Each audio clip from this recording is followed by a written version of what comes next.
এই রিক্সা লাও না যাবা যাবো দেবেন যাবা না যাবো না, মন ভালো নাই।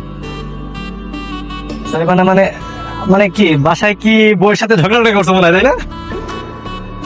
খারাপ ব্যাপার, আপনি বুঝলেন কেমনে? আপনার অনুমান সঠিক। বিয়া করা যে এত যন্ত্রণার কাজ, আগে জানলে জীবনেও বিয়া করতাম না।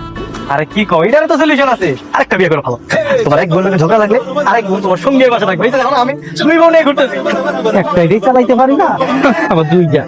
হ্যাঁ মামা, আপনার কথা শুনবেন না তো, আমাকে কষ্ট দিয়ে আরেকটা বিয়ে করতে, তারপর আরেকজনকে বিয়ে করতে। চুপ থাকো চুপ থাকো। মামা চলেন, প্রয়োজন আমি আপনার ভাড়া বাড়াই দিব। আসলে আশেপাশে আর কোনো রিক্সা পাইতেছি না তো, চলেন।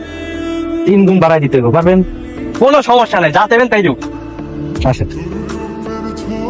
ইস, কি কষ্ট হইতাছে, 3 জন কিভাবে এক রিক্সা বসা যায়? ঠিকই আছে, বিয়ে করছো কেন? হ্যাঁ, আসলে তুমি আর আমি থাকতাম কত সুন্দর করে এই রিক্সাতেই দুজনে একসাথে পাশাপাশি বসতে পারতাম। না, আরেকটা বিয়ে করে আনছে। থাক শোনা, একটু সহ্য করো। ওর কথায় তুমি একদমই কান দিবে না।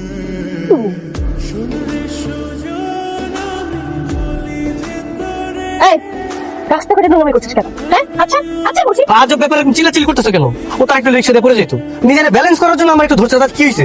হ্যাঁ জান, তুমি ঠিকই বুঝছো, কিন্তু আমার এই বান্ধবী নামের ডাইনিটা সবসময় উল্টা পাল্টা বুঝে। কি? আমি জানি আজকে তোর আমি আরে আরে থামো, আরে কি করতেছো তুমি? আরে থামো ভাই, থাম। আরে থামেন।